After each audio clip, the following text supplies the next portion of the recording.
우리 함께 사도신경 고백하시겠습니다. 전능하사 천지를 만드신 하나님 아버지를 내가 믿사오며 그 외아들 우리 주 예수 그리스도를 믿사오니 이는 성령으로 잉태하사 동정녀 마리아에게 나시고 본디오 빌라도에게 고난을 받으사 십자가에 못 박혀 죽으시고 장사한 지 사흘 만에 죽은 자 가운데서 다시 살아나시며 하늘에 오르사 전능하신 하나님 우편에 앉아 계시다가 저리로서 산 자와 죽은 자를 심판하러 오시리라. 성령을 믿사오며 거룩한 공예와 성도가 서로 교통하는 것과 죄를 사하여 주시는 것과 몸이 다시 사는 것과 영원히 사는 것을 믿사옵나이다. 아멘. 사도행전 13장 1절로 3절까지만 우리 함께 읽겠습니다. 시작. 안디옥 교회의 선지자들과 교사들이 있으니 곧 바나바와 니게르라 하는 시므온과 구레네 사람 루기와 분봉왕 헤롯의 젖동생 마나인과 및 사울이라. 주를 섬겨 금식할 때에 성령이 이르시되 내가 불러 시키는 일을 위하여 바나바와 사울을 따로 세우라 하시니 이에 금식하며 기도하고 두 사람에게 안수하여 보내니라. 아멘. 사도행전을 시작한 지가 꽤 오래됐는데요. 이제 사도행전 쭉 진도를 나가면서 본격적으로 너무 유명하니까 다 아실 텐데 바울이라고 하는 사람의 또 바울 그러면은 1차, 2차, 3차에 걸친 전도 여행 이것이 거의 하나의 그 명사처럼 그렇게 딱 사람들이 많이 얘기하는 그러한 단어죠. 바울의 전도 여행. 이게 시작되는 거예요. 그동안에 이 바울에 대해서 잠깐 훑어보자면 산헤드린 공회원으로서 엄청난 권력을 갖고 있었던 사람이었고 유식했고 돈이 많았던 사람이고 로마 시민권을 가진 그러한 사람이었고 기독교인들을 많이 핍박했던 사람. 그런데 기독교인들을 체포하러 가다가 예수님을 만나게 되고 그가 예수가 그리스도라는 것을 깨닫게 되고 복음을 전하기 시작하는데 받아주는 사람이 아무도 없고 알아주는 사람이 없고 그래서 다소라고 하는 자기 고향에 가서 은둔 생활을 했다 그랬죠. 자기 고향에 가서 은둔 생활을 하는데 안디옥이라고 하면은 이스라엘 북쪽에 있는 이방 나라예요. 거기에서 성령이 역사가 돼서 사람들이 교회가 확 부흥이 돼버린 거예요. 그러니까 사람들은 많지 성경 공부를 시켜야 되겠지. 그 일손이 모자라니까 바나바라고 하는 사람이 바울을 찾으러 다소까지 가서 바울을 권면해서 안디옥 교회로 와가지고 이제는 사역을 하는데 여기까지 이제 다 진행이 된 사실이에요. 오늘 읽은 이 13장에 딱 들어가면 뭐냐 하면은 이러한 사역을 막 일으키고 있는데 성령께서 바울하고 바나바를 따로 세워라. 거기에 이제 교사가 누구누구가 있었는가가 여러 명, 1절에 나오잖아요. 여러 명의 교사가 있었는데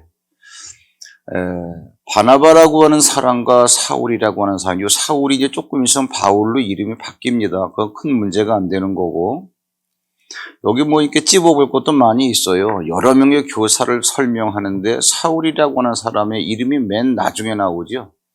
이때까지만 하더라도 빛을 못 보았던 사람이에요. 이제 그런 건 큰 문제가 아니고. 성령께서 바나바와 사울을 따로 세워라. 왜 그러느냐? 전도 여행, 이방인을 위해서 전도하게 하려고. 그래서 이제 내일 읽을 그 4절부터는 이제 제 1차 전도 여행이 시작되는 많은 지명이 나오고 전도 여행의 그러한 항로가 나오고 그러는데 그거는 그게 큰 의미가 없고 그러면 이건 이제 선교에 대해서 제가 한 말씀 드리고 마칠게요. 전도라고 하는 것은 말이 통하는 같은 문화권에서 복음을 전하는 거고 선교는 말이 통하지 않는 이방 나라에 가서 복음을 전하는 게 선교라고 이제 대충 이제 구분들을 해요. 근데 오늘 여기에 보면 이제 이방 나라에 가서 선교를 하게 되는 자기들의 생활 거주지를 떠나서 선교하게 되는 그러한 거죠. 자, 그럼 이제 이걸 얘기하기 전에 우리나라에 복음이 언제 들어왔냐면 1885년도에 들어왔습니다. 언더우드, 아펜젤로, 그들이 최초는 아니에요. 기출라이프라고 하는 사람이 제일 먼저 복음을 가지고 들어왔는데 워낙 선교 사역이 아펜젤로와 언더우드가 아주 특출하게 해놨기 때문에 그들을 거의 곧대곧대 들어왔는데 시간적으로는 제일 먼저 들어온 건 아니에요. 어쨌든 아펜젤로, 언더우드를 꼽고 있습니다. 그래서 이제 언더우드라고 하는 사람은 장로교회 사람으로서 장로교회를 이렇게 선교했고 우리나라에, 아펜젤로는 미 감리회 출신이기 때문에 우리나라에 들어와서 감리교를 이제 이렇게 세운 거예요. 그 얘기를 하려고 그러는 게 아니고 미국인에 의해서 선교가 되어졌기 때문에 우리나라에도 800만이니 1000만 명이니 하는 이러한 구원받은 사람들이 지금 교회를 이루어가고 있는데 우리가 선교에 대해서 모르는 이면들이 있어요. 뭐냐 하면은 우리는 말로만 알아가지고 선교, 그래서 툭하면 선교를 갖다 붙이냐고. 교회도 여성교회, 남성교회 다 이런 그런 거는 사실 그런 용어는 그렇게 쓰면 안 돼요. 여성교회, 남성교회 치고 선교에 10,000분의 1도 못 따라가요. 선교의 본질을 안다면. 간단하게 이제 이해할 수 있게끔 해드릴 말씀을 드릴게요. 아펜젤로, 언더우드가 우리나라에 선교를 올 수 있었던 이유가 뭐냐면 당대 미국에 대각성운동이 일어나면서 성령운동이 불을 지피게 됐습니다. 거기에 선구자가 누구냐면 D.L. 무디라고 하는 사람이에요. 무디라고 하는 사람이 조금 약점도 있지만 중요한 것은 뭐냐 하면은 종말론에 대해서 그가 이렇게 심취해 있다가 꿈을 꾸는데 주님께서 보트를 갖다 뚝 주면서 내가 주는 보트를 가지고 한 사람이라도 더 구할 수 있는 대로 구해라. 이러한 꿈을 꾸고 난 다음에 그가 새로운 사명을 받게 됩니다. 뭐냐? 주님이 언제 오실지 모르는데 우리 시대가 지나가기 전에 전 세계를 복음화시키자. 그 무디라고 하는, 여러분도 다 가능성이 있는 이유가 뭐냐면 무디라고 하는 사람은요, 공부를 못한 사람이에요. 구두 닦기였죠.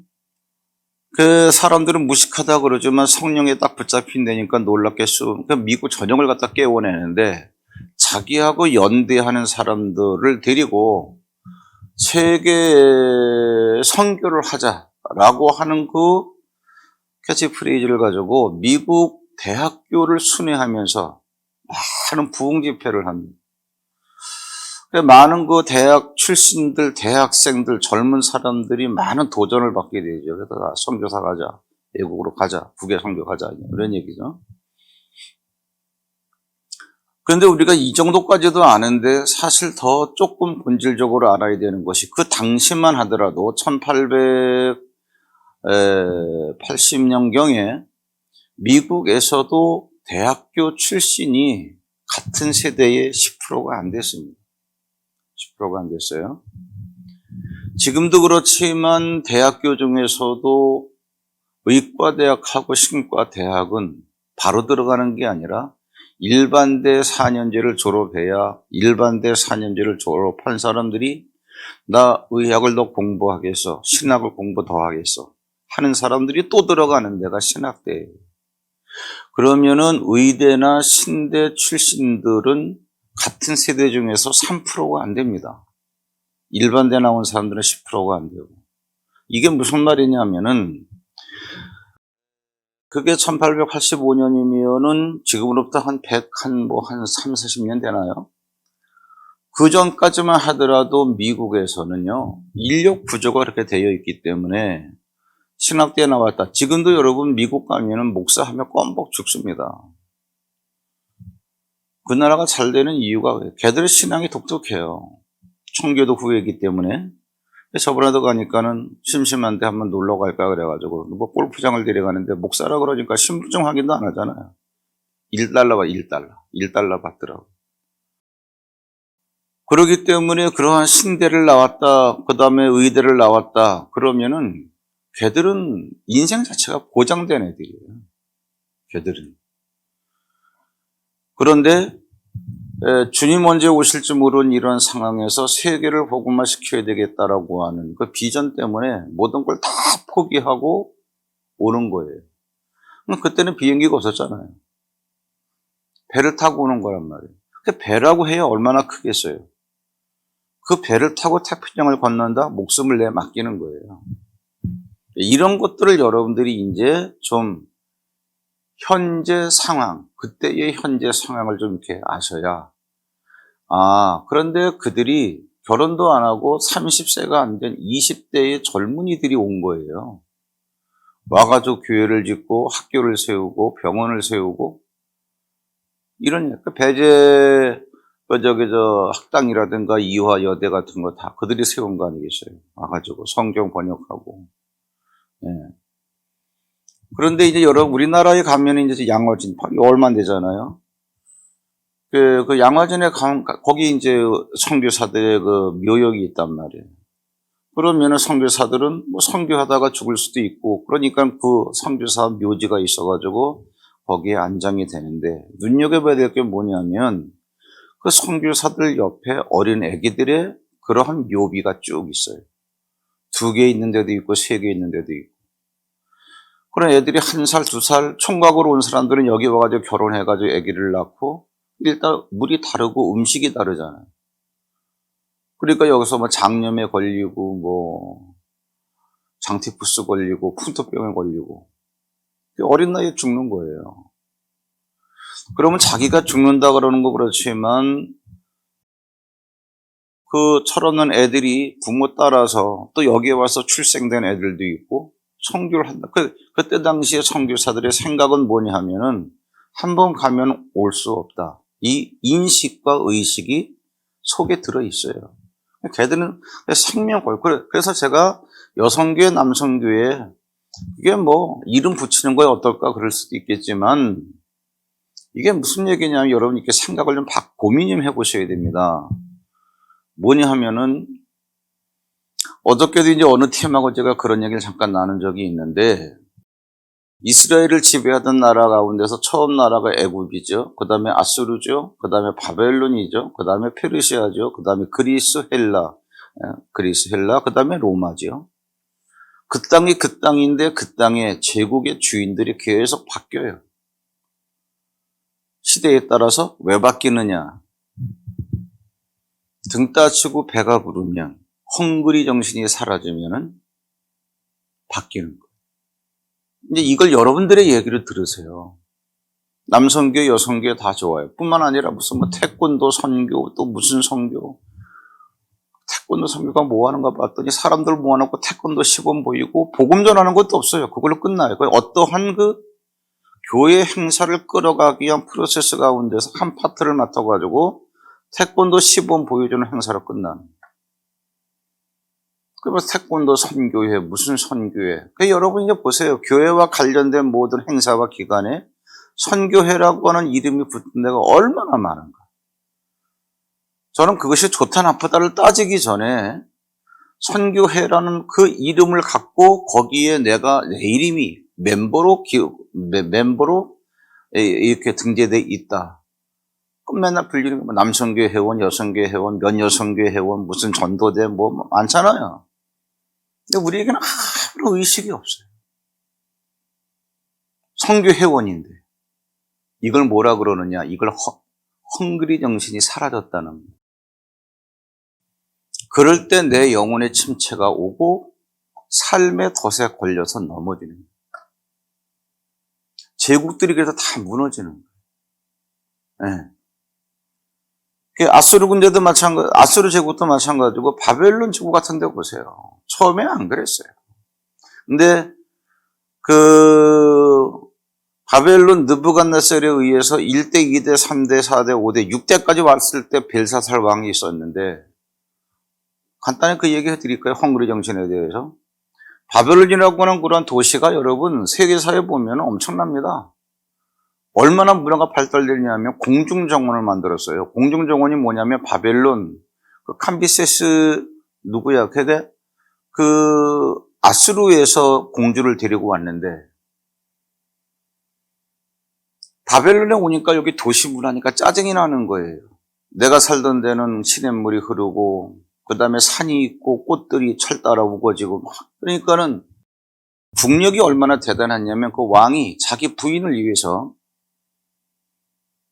정말 이것이 강이 흐르고 산이 있고 꽃이 피고 새들이 막 와서 우거지는 그 정원을 도시에다 만들어놨는데 얼마나 많은 인력을 이것이 꼭 공중에 떠 있는 것처럼 지금 사람들이 보기에 세계 7대 불가 사이에 들어가는 거예요. 말 한마디 때문에 그 정도를 만들어낼 수 있다라고 한다면 국력이 얼마나 대단했겠냐. 더군다나 바벨론 성이라고 하는 것이 그 강으로다가 이렇게 둘러싸여 있기 때문에 그 다리를 갖다 이렇게 딱 들어버리면은 공격을 해올 수가 없는 거예요. 누가 들어오겠어요, 거기를. 방심해도 괜찮지. 벨사살 왕이 밤 12시에 귀족들을 1000명을 모아놓고 이스라엘 점령했을 때 거기에서 뺏어온 그러한 모든 기명들, 하나님의 성전에 있는 도구들, 그 술잔을 갖고 술을 마시다가 근데 그걸 갖다가 고레스라고 하는 청년이 그것을 공략하기 위해서 1년 동안 그 주위를 만들다가 도대체 이 강물의 그 근원이 어디 있는 거야? 그 레트리 호수라는 걸 알게 됐어요. 이 물이 자꾸 어디론가 흘러 들어가더라는 얘기죠. 바벨론 그 시 애각지로 돌아가는. 그러다 보니까 그래서 물 근원을 갖다가 이렇게 다른 데를 빼버리죠. 그냥 강바닥이 그냥 맨바닥이 된 거죠. 말 타고 들어가서 1시간도 안 걸렸어요. 죽여버리는데. 1시간 사이에 바벨론에서 페르시아로 바뀌어버리는 거예요. 뭐를 얘기하려고 그러느냐? 헝그리 정신이 없어진 거예요. 우리는 무슨 선교회 이름을 막 갖다 붙이는데 선교에 대해서 만분의 1의 생각이나 하고 있나요? 그러면 왜 제가 이 말씀을 드리느냐 하면은 우리나라의 지금 교회의 이 모든 존재도 우리나라의 첫 복음을 가지고 들어왔던 장로교, 감리교, 아펜젤로, 언더우드 이런 사람들이 자기 나라에서 출세의 가도를 얼마든지 달릴 수 있는 절대적으로 보장된 사람들이에요. 그 사람. 절대적으로 보장된 것들을 다 포기하고 가면은 못 돌아온다. 그리고 빨리 죽는다. 네. 일단 우리나라에 얼마나 많은 순교자들이 발생했어요. 왜? 세국 정책을 쓰니까 다 이유 없이 죽여버리죠. 토마스 선교사 같은 경우는 대동강에서 배에서 내리지도 못하고 그냥 성경책 한 권 던지고서 말도 한마디 못하고 죽었어요.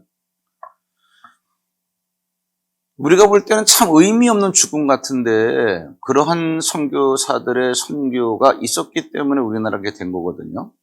그래 이렇게 만들어 놓은 단초가 되는 그러한 선교사들의 근데 배경을 말씀을 드리는 거예요. 근데 우리가 이런 걸 기억 못 하잖아요. 생각도 못 하고 상상도 못 하죠. 우리가 지금 예수님을 믿고 있긴 하지만 우리를 이 정도에 올려놓을 수 있었던 우리나라의 교회의 뿌리는 그들이었는데 우리들이 너무 지금 배부른 거죠. 영적으로. 그래서 나 한 명의 신앙도 간수하기가 어려울 정도로 지금 비만해져 있다. 그러면서 우리는 선교 얘기를 해요. 제가 이 얘기하는 거예요. 그러면 이것이 1885년도의 얘기였는데 지금 우리가 읽고 있는 이 바울, 바나바, 내일부터는 이제 바울과 바나바의 얘기가 본격적으로 쭉 진행이 되는데 오늘 따로 세우라. 왜? 이방 전도를 위해서. 그래서 이방 전도를 하기 위해서 따로 세운 바울과 바나바. 성경에 나온. 제가 지금 언더우드 아펜젤 이거 성경에 안 나오는 사람. 왜? 그 사람들은 근대 사람이니까. 이게 언제냐? 이게 35년도의 얘기예요. 서기 35년도의 얘기예요. 지금 말씀드렸던 아펜젤로 언더우드와 1850년의 차이가 나는 옛날 사람인데도 바울은 그때 가말리엘의 문화생이라는 이름을 하는 이유가 있어요. 그때 당대 최고의 율법학자가 가말리엘. 그 사람의 수제자였어요. 로마의 통치를 받던 나라에서 로마 시민권을 갖고 있었기 때문에 로마 시민이에요. 원래는 유대인이지만 법적인 신분은 로마인이에요. 아무도 못 건드려요. 어떻게 해서 로마 시민권을 샀겠냐? 로마에 충성한 사람 아니면 돈 주고 산 건데 로마에 충성했다는 근거는 없으니까 많은 돈을 주고 그 아버지가 시민권을 샀나 보다. 그건 다 가문이 쓸 수 있으니까. 돈이 엄청나게 많았구나, 이 사람이. 그리고 당대에 최고로 공부를 많이 한 사람, 왜? 가말리엘의 문화생입니다. 산헤드린 공회원 63명 되는 사람 가운데 한 명. 그 나라의 그런 모든 정치는 빼고 종교, 문화, 이 모든 행사 결정권을 갖고 있는 사람. 이걸 다 포기한 거예요. 우리가 이런 감각으로 받아들여야 된다는 얘기죠. 그리고 또 한 가지, 시간 조금 있으니까 말씀을 드리겠는데, 이런 걸 생각을 해야 돼요. 뭐냐면 중국 선교의 아버지라고 하는 사람, 얼른 이름이 생각이 안 나는데 유명한 사람이죠. 중국 선교의 아버지라고 하는 사람인데 그 사람은 선교 방법이 독특했습니다. 믿음 선교. 그게 무슨 얘기냐면은 선교사, 그러면 지금도 선교사들은 본국의 본교회, 파송해준 교회에서 선교비 타가려고 우리 뭐 연예인이 뭐니 다 모이면은 눈이 말똥말똥 해서 막 쫓아다니는 사람들이 있어요. 왜? 이 목사 만나고 이 교회 목사 만나고 해가지고 선교 보고하고 선교비 타가야 되니까 뭐 엄청 바쁩니다. 그런데 이름이 오늘 생각이 안 나는데 중국 선교의 아버지라고 하는 그 사람은 믿음 선교. 뭐냐? 네? 허드슨 테일러. 조지 물러라고 하는 사람이 독일 사람인데 영국에 가서 고아원 사역을 하는데 이 사람이 하나님이 살아계신 것을 증거하기 위해서 나는 어느 누구의 선교 후원도 받지 않겠다. 그래가지고 하나님께 기도만 해가지고 20년 동안 15만 명의 고아들을 갖다 먹여 살리는. 누가 뭐 이것 좀 쓰세요 와서 가져오는 거는 자기 쪽에서 먼저 말 안 한다는 얘기예요. 뭐 하나님이 뭐 이렇게 나타나가지고 이거 먹어라 이렇게 주는 게 아니고 무슨 말인지 이해가 되시죠? 그 조지 뮬러의 영향을 많이 받았습니다. 허드슨 테일러 선교사가 아니 기도의 사람 조지 뮬러도 독일 사람도 우리나라에 와서 그렇게 했는데 허드슨 테일러는 영국 사람인데 내가 중국 선교하겠다. 그런데 믿음 선교한 거예요. 거의 100%는 다 본국에서 재정을 후원받아가지고 하는데 조지 물러도 맨입으로 했는데 우리도 맨입으로 하자. 믿음만 갖고 하자. 그리고 또 하나 이제 이렇게 우리나라에도 인천을 통해서 들어왔지만 그래서 지금 인천 가면은 인천 그다음에 부천 이 통로에 개신교 특히 감리교가 거의 90%예요. 강화도 같은 경우는 거의 뭐 98%입니다. 그게 왜 그러냐? 거기에서 많이 이제 자리를 잡았거든요. 그게 무슨 얘기냐면 배를 타고 딱 이제 그 선교지에 가면은 항구 도시의 거점을 딱 틀고 선교를 하게 돼 있어요. 중국의 대륙이 얼마나 넓어요? 중국 당국에서도 그 넓은 데서 아직 문화가 깨이지 않은 그 시대에 내륙으로 들어가면은 가는데 인적이 없으니까 날짐승이 많고 들어간다 하더라도 너무 수준이 낮고 사람들이 무식하고 그러니까 선교사들이 다 선교를 하긴 하더라도 안주하려고 하는 거예요. 배가 항상 왔다 갔다 하면서 사람들이 북적거리는. 그래도 그 문화권에서 그래도 좀 수준이 있다라고 하는 데가 어디냐? 항구 도시란 말이에요. 그래서 이제 이 허드슨 테일러가 내지 선교회를 만들어요. 내륙까지 들어가는 거. 그래가지고 이 사람 단순하죠. 여기 있는 사람들 여기 있는 사람들이지만 그러면 내륙에 있는 사람들은 지옥 가도 된다는 말이냐? 누군가 전해야지. 단순해요. 그래서 가는 거예요. 돈도 하나도 없이. 그래가지고 그 상관벽지 오지에 들어가서 그들과 똑같이 그들이 입는 옷을 입고 그들이 먹는 것을 먹고 똑같이 생활합니다. 몇 년 그렇게 뒹구니까 그때서야 사람들이 제가 가식이 아니구나. 인정을 한 다음에 엄청나게 많은 중국인들이 복음을 받아들여요. 이 얘기하는 거예요. 그러니 제가 한번 그 에베소 지역에 가보니까 지금은 다 무너지고 돌기둥 몇 개 남았는데 그 반경이 뭐 얼마 안 돼요. 그래서 잠깐 한 20분 정도 구경을 하고, 갈 수 있는 데까지, 그 유적들이 있는 그 경계선까지 뭐 얼마 안 돼요. 보니까는 그 경계선에서 저 끝을 보니까는 아주 끝이 안 보이는 잡초만 무성한 평지들란 얘기죠. 거기 가서 보니까는 이제 바울의 말이 생각이 나고 감이 잡히는 거예요. 내가 맹수와 싸웠고, 물에도 잠긴 바 되었고, 그럼 그때는요, 말 타고 다닌 거 아니잖아요. 자전거도 없었을 때인데, 그때는. 그냥 개나리 붙임 하나 딱 메고 그 돈 많고 권력 있고 공부 많이 한 사람이 이전에 여기에 뭐 최초의 선교사가 되는 거예요. 선교를 하러 가는데 그 내륙 지방까지 파고 들어가는 거예요. 이방 지역에서. 그래서 맹수들과 싸웠다니 자꾸 영적으로 해석을 하는데 그게 아니라니까요. 진짜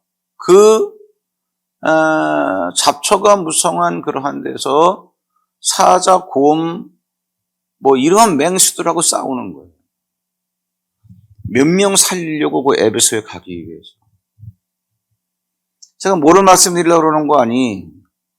여러분, 바울의 얘기가 남의 얘기가 아니잖아요. 우리나라에 들어온 선교사의 얘기가 남의 얘기가 아니잖아요. 똑같은 인간인데. 그들에게는 왜 인생을 즐기고 싶은 마음이 없었을까? 다 있지요. 근데 제가 이제 딱 이러는데 이 말씀을 잘 깨달아 보세요. 우리는 인생이라는 얘기를 많이 쓰지만 영생이란 말도 많이 쓰잖아요. 영생이란 말이 뭘까? 이터널 라이프예요, 영어로 하면. 무한대의 시간. 우리가 생각하는 1시간, 2시간, 1년, 2년 이러한 시간적 개념이 없는 그러한 시간의 세계. 그게 영생이에요.